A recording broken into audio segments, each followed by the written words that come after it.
There are many people in this country that don't just want cops dealt with. They also want things done about police unions and know that they have been very problematic in much of the policing that we see being done in the country. So this is NPR, June 14th, 2020, calls for reform, put Minneapolis police union leader in hot seat. I'm going to go ahead and play this audio. The focal point for much of the national conversation around police practices. Many residents are calling for the controversial head of the police union there to step down, and some officers appear to be breaking ranks with the union and embracing calls for reform. NPR's David Shaper reports. As protest marches and demonstrations around the country demand broad changes to policing, protesters here in Minneapolis often focus on one cop in particular. Let's go! Lieutenant Bob Kroll heads the Minneapolis Police Federation, the union representing the city's more than 800 police officers. Bob Kroll is the president of this union. He's the head of the union. But he's also a cartoon character, frankly. Michelle Gross is president of the group Communities United Against Police Brutality. She says Kroll often makes comments she and others consider to be racist. He was named in a 2007 racial discrimination lawsuit filed against the police department by 5 black officers, including the current chief, Madera Arredondo. In 31 years, he's had 30 complaints filed against him. Kroll has been suspended and demoted and sued several times for using excessive force. And people are very, very sick and tired of the way that he vilifies victims of police and defends killer cops. People are done with it. In a letter to the rank and file a week after the killing of George Floyd, Kroll vowed to fight the firing of the 4 officers criminally charged in Floyd's death. He made no mention of Derek Chauvin kneeling on Floyd's neck for nearly 9 minutes, but did mention Floyd's, quote, violent criminal history.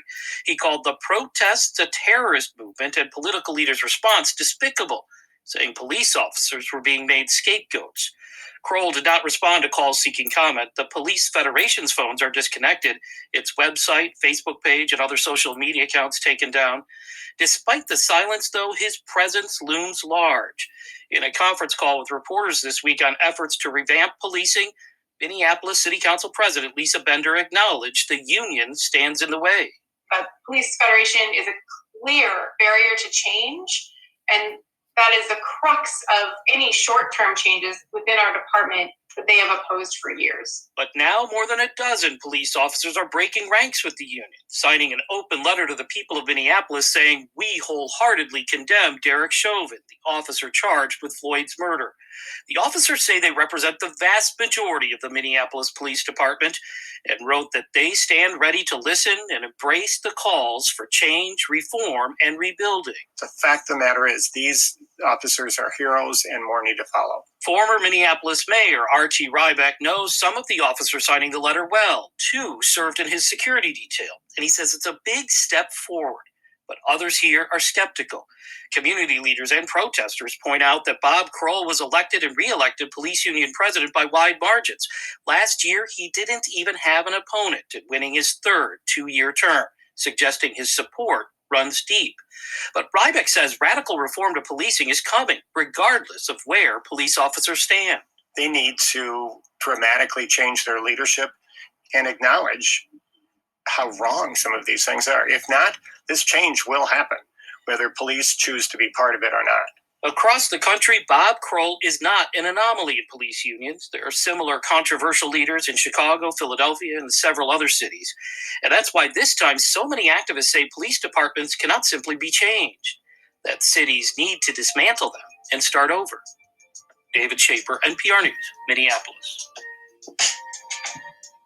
Yeah, well, I'm totally not against them making changes within the department.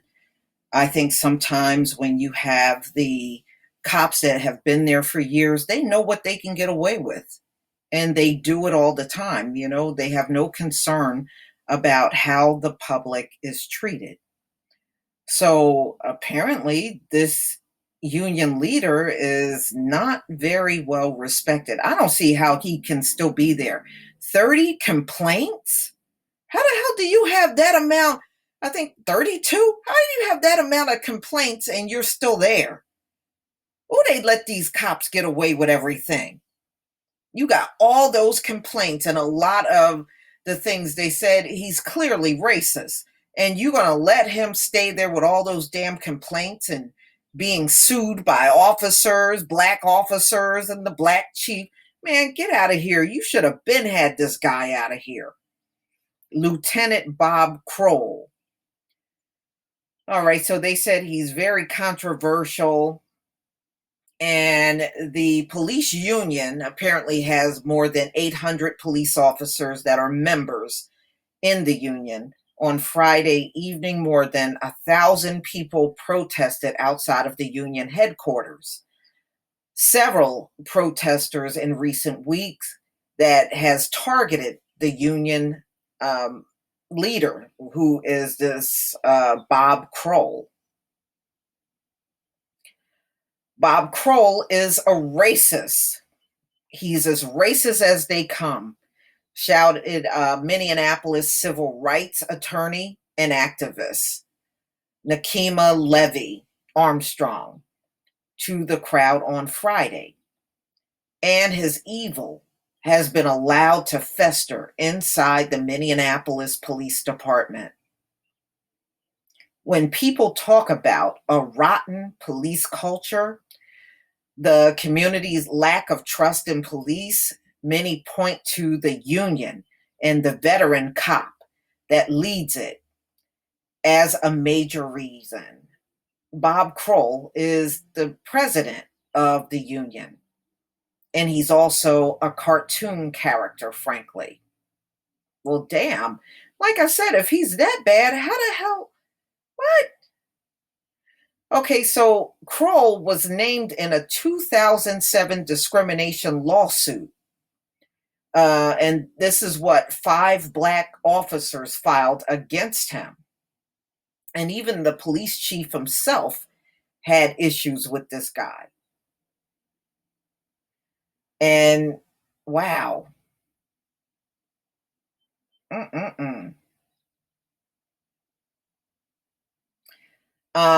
And apparently this Kroll has worn a white supremacist group patch on his motorcycle jacket. Over his 31 years on the force, there have been 30 complaints filed against, okay, I thought I heard 32, it's 30, filed against Kroll, who has been suspended and demoted by the department and sued several times for use of excessive force. Okay, so who did he do this excessive force on? Were they all black people? You know, I would love to know that. People are very, very sick and tired of the way he vilifies victims of police and defends killer cops. I'm not surprised about that.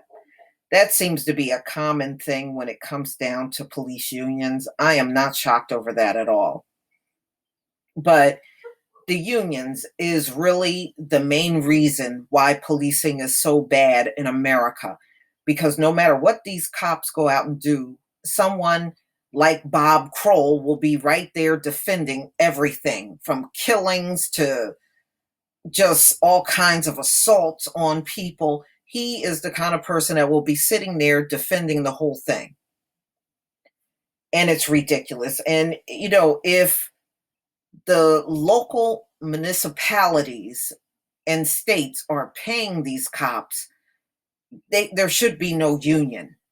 You know, we got taxpayer money that's paying for their salaries, and they are protected by a union if they are out here harming the public. It shouldn't be that way at all. So there have been many controversial police union leaders over the years in Chicago, Philadelphia, and several other cities. And that's why so many reform advocates say this time police departments cannot simply be changed.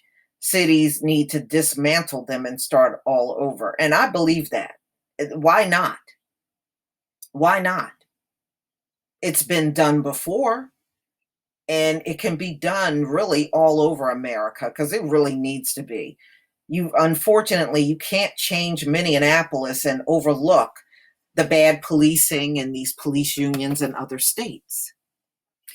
But y'all, please tell me what you think. Please leave your comment and subscribe. Don't forget to hit on the notification bell, and I'll see you on the next video. Peace, family.